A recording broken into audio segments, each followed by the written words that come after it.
Yo, YouTube, how we doing today? Happy December 1st. First day of winter, in my opinion. Hope you had a great Thanksgiving. Hope everybody stayed safe. All that stuff. Just wanted to give you a little update, of course. And wanted to go into Sheldon a little bit before I get too ahead of myself here. Just kind of go through some of the things I've been doing over the past couple days. So let me just get right into that. So last time I left off with you, I guess the most important part here was that wasn't there. This guy was over there. So we got, I guess first thing I'll go into, we got the Sheldon moved, the old Sheldon moved. Cleaned up a little bit. Gonna be getting this thing ready for sale. Or it is ready for sale. It's for sale if anybody's interested. Just, hit me up. If you're in the North Jersey area, not shipping it nowhere, you gotta come get it. I can't load it, but I can take it apart for you. Anyway, so he was all the way over there. How do we get him over here? Well, I did it all by myself, all 140 pounds of me, so how do we do that? If you've been following along on Instagram over the past couple days, you've seen these guys, my little homemade machine skates. Just some structural channel, something I threw together. Not really a good design. If you know about skates and rigging, you know it's not a good design, but it does the job for me here. Let's see. Basically, those two that round pad on the top, there's a thrust bearing inside there, so they're free to swivel. And then these are just some cold rolled steel rollers with some bronze bushings pressed inside it. Some grade 9 hardware.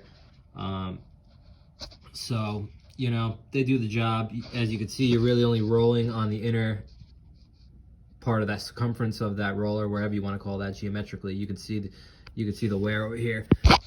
So these things are, bowing out as you would expect by the design, but they still do the job. Basically, I just use an adjustable wrench. I go in here and I just kind of turn these to whatever direction I want to go, and one by one, I just kind of push the guy. You make a turn, you turn two, keep the other one steady, whatever. You can imagine how we do that. But we got him over here. And as a result, we were able to get the new Sheldon in its forever home. Right under Old Glory there, right centered in the shop. This machine is going to be the beginning of something for me. So I like it as the center point of the shop right now. But yeah, so I had this guy on the Arbor Freight dollies there. Just the cabinet. So first thing was really just to get that bad boy in there. So that right there is our 4-speed transmission. We got a 1 horsepower motor. Gonna be running that at probably 115, 120 volts. I don't got 240 over here, and it's like 16 amps, and I got a 20 on that receptacle right there, so we could make that work. But as you can see here, it's a mechanical on the fly 4-speed transmission, which I think is just fantastic. I love everything about it. And then if you want to get to low gear, you just go into the back gear on the headstock. We got a back gear on there. So you can see we're going from 1200 RPMs down to 50, which should be good for me. I mean, anybody familiar with these old lathes? This is a 1937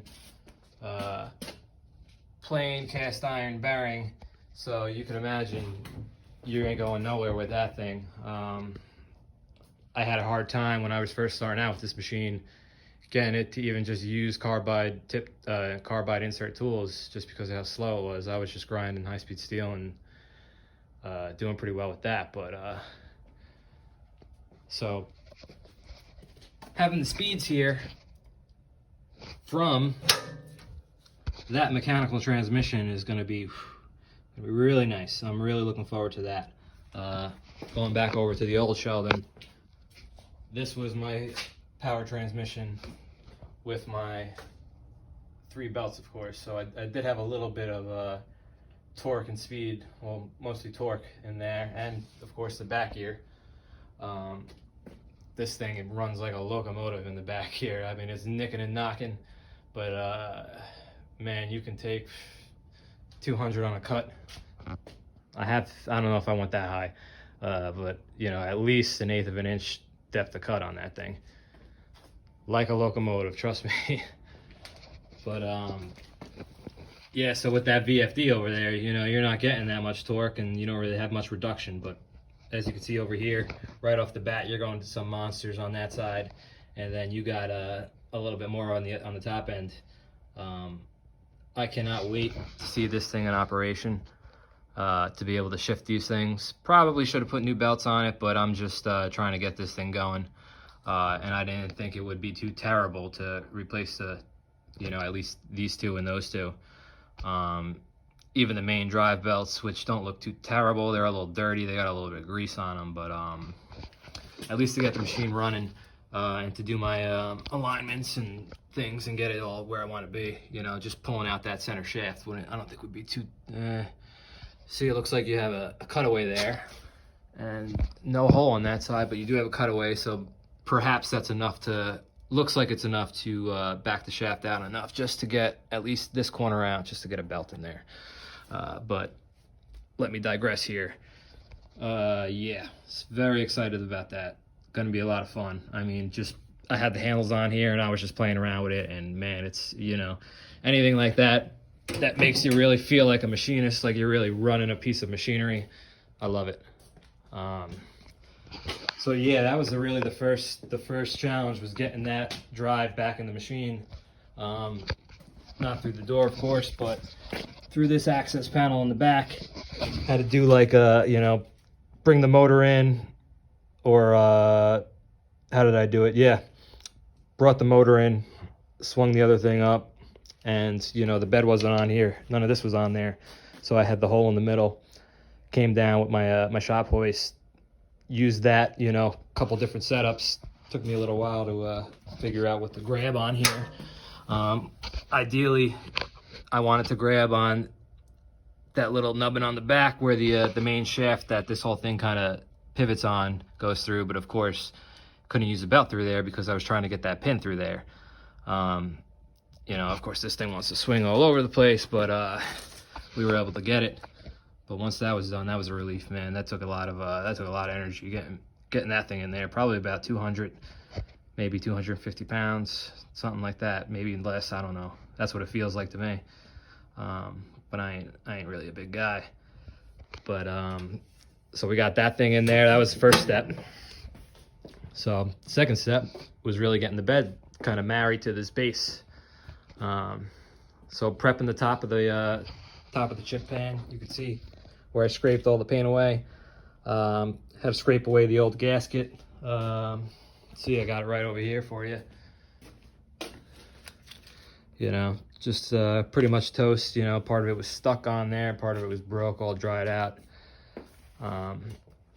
So really scraped all that out. That side as well. Then kind of went underneath the foot castings of the bed, scraped all that out, and made that nice and clean. You know, you want all the surfaces, you know, no dirt, no chips, no grease, no nothing in there, no dust, you know, everything nice and tight.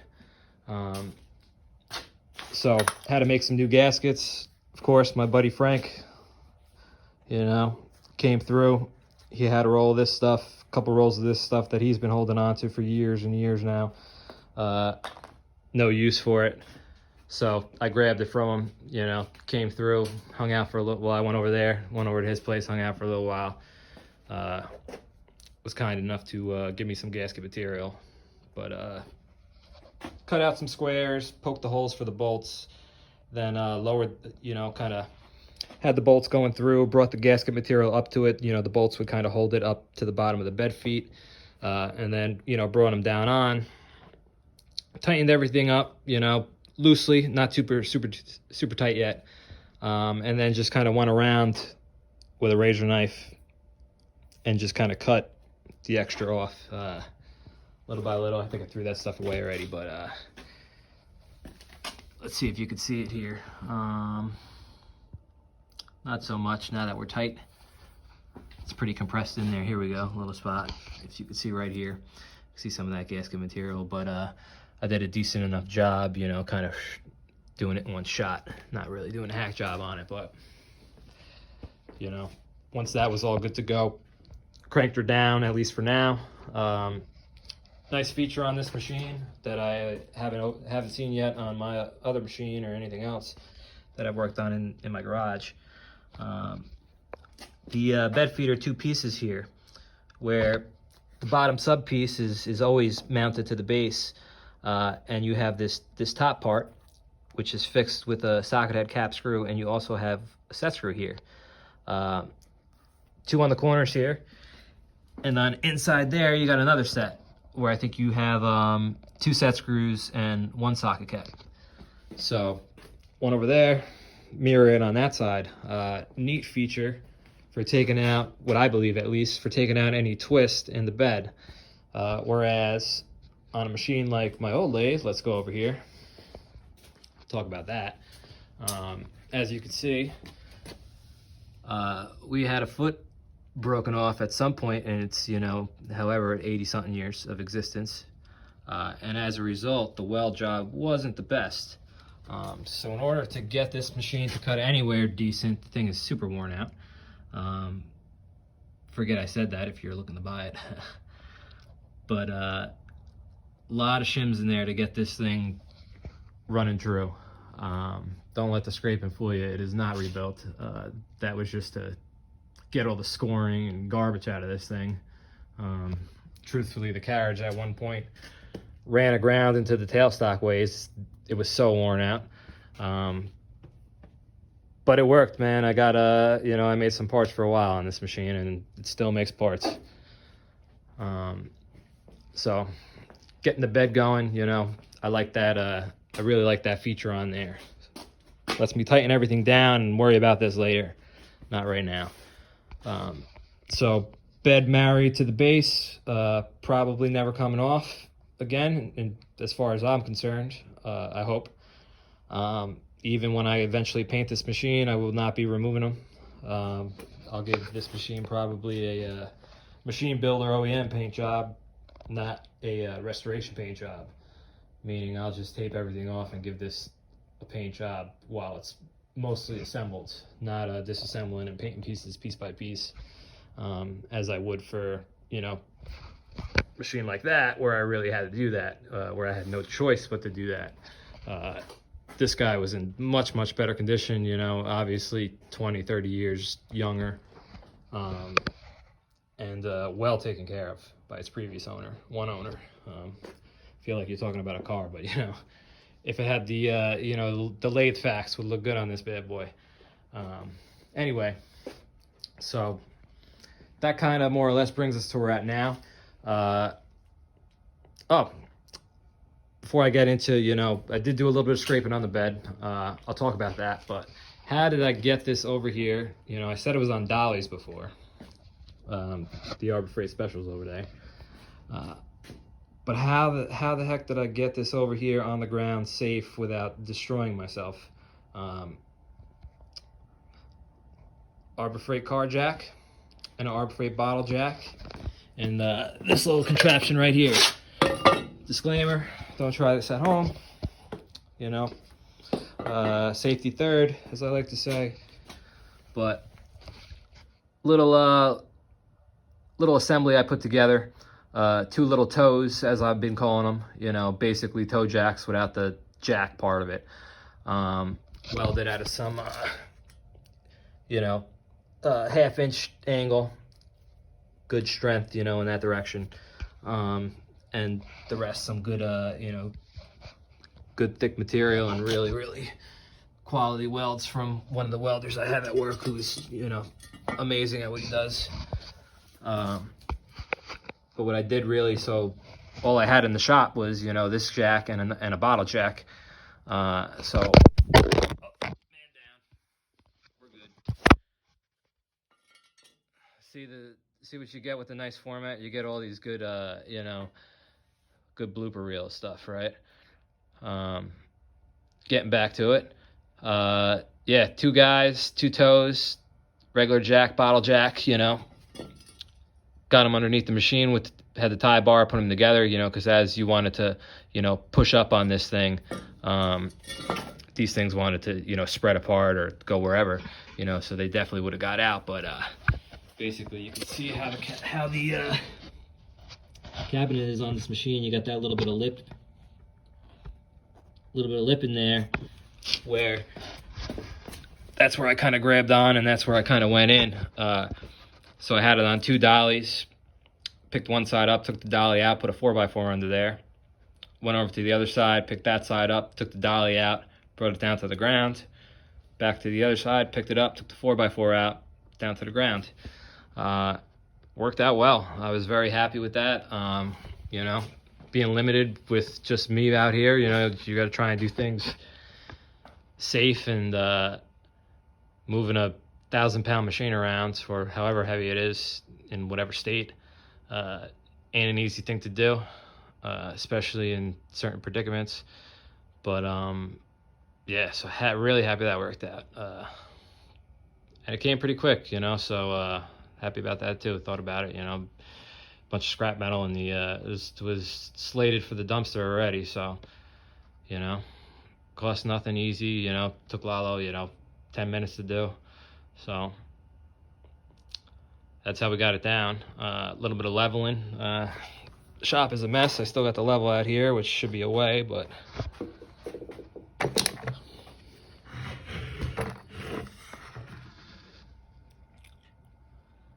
made in Jersey. Love it. Got it from an auction out on 23 up by where we like to go camping. But basically leveled her out, put some new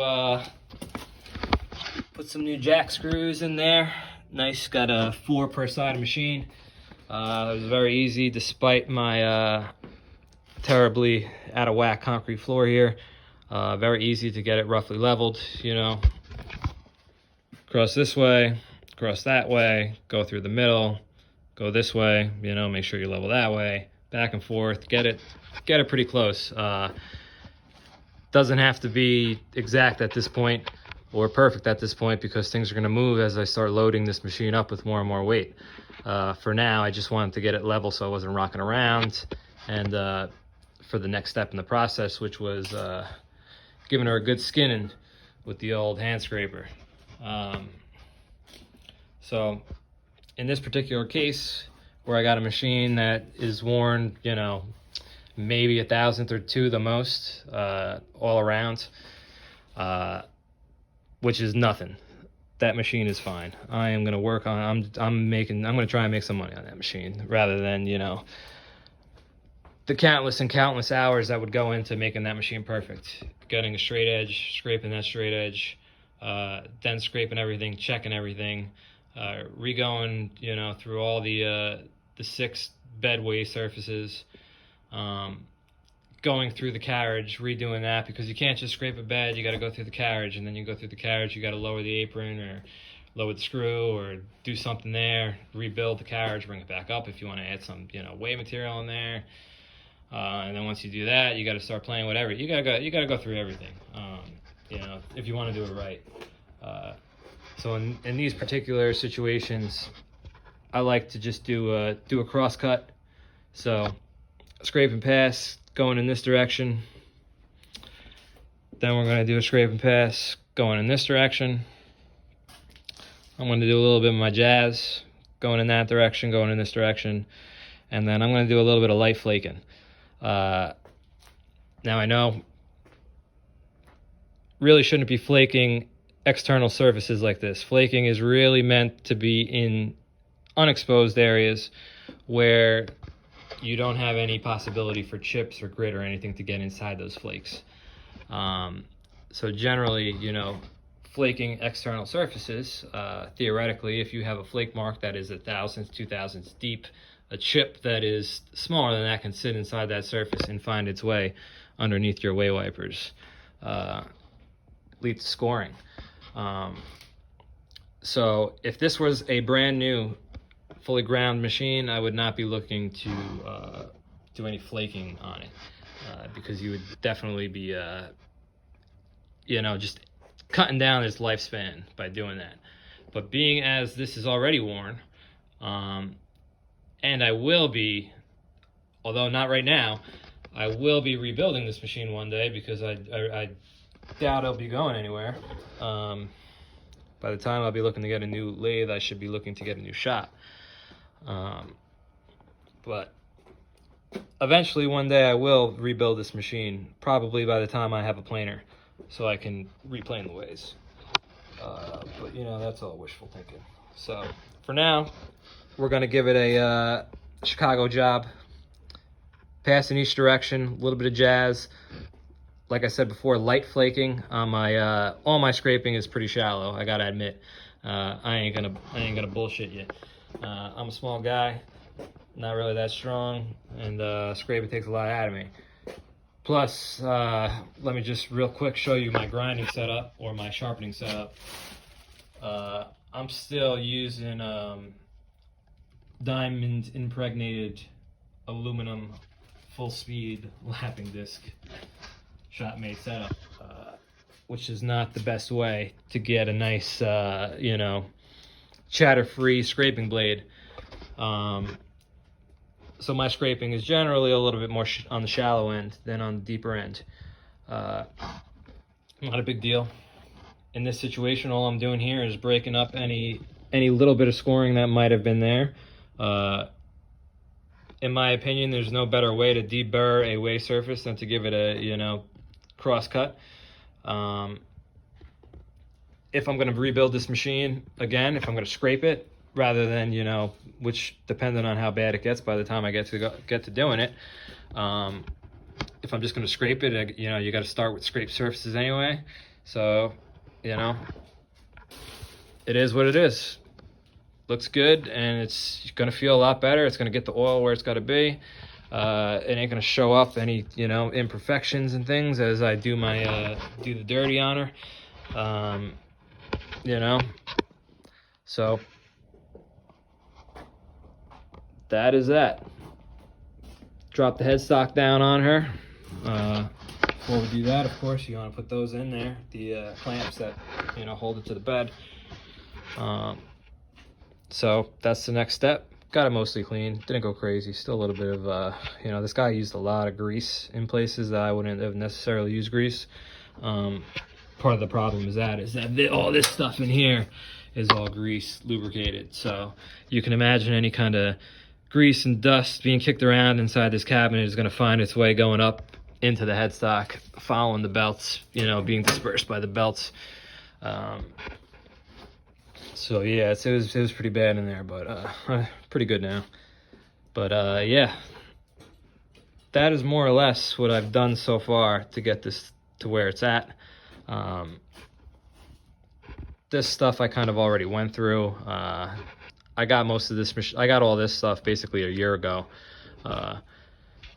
So in that time, I had already cleaned everything. You know, went through, took all the rust off. Everything was rusted pretty bad. I wish I can kind of show you what it looked like before, but you know, I just kind of went through it before, thinking about, you know, presenting in any type of way. Same thing here, cross-cutting and then doing my thing. Didn't go into the dovetails, you know, leave that for another time, but you definitely should do something in there. So see, I did a little bit of a series of X's just to break up any kind of stick slip that might be in there, any surfaces that might potentially gall themselves together, you know. Distribute the oil a little bit more. But yeah, just went through, cleaned everything up, nothing crazy in there. Compound, same deal. But that's the next step, you know. Next step is really going to start putting this machine really together. Gotta get the spindle in this spindle in there, get the belts going, get all this put together. That's kind of the next big thing I think I'm going to undertake after getting the headstock cranked down there. Yeah, definitely get the spindle on and then start throwing all the other stuff. I want to do a little bit of measuring on here. I want to check things out. Got to hit a level again probably once I tighten that spindle down on there with the belts pulling down on it, get the carriage, get the tailstock on there. Gearbox, lead screw, still got to clean that thing up. Then I could probably throw those drawers in there, load that up with all the tooling, so we get this machine up to its full capacity of weight that it's going to be supporting most of the time. Then we do a final level, and then we start doing some test cuts. So I don't know when it's going to be. Put off everything else in the shop. As you can see, it's a disaster. You know, looks like the bombs went off. This thing's still sitting as it was since last time, but that ain't an issue. Big thing is getting this guy running. Super excited about it, coming together nicely. Looking forward to it. So yeah, thanks for coming by. Always appreciate it. Come by next time. I think I'll probably be more or less on the road to making some chips, but yeah, come check it out. Thanks again. Take care. Enjoy.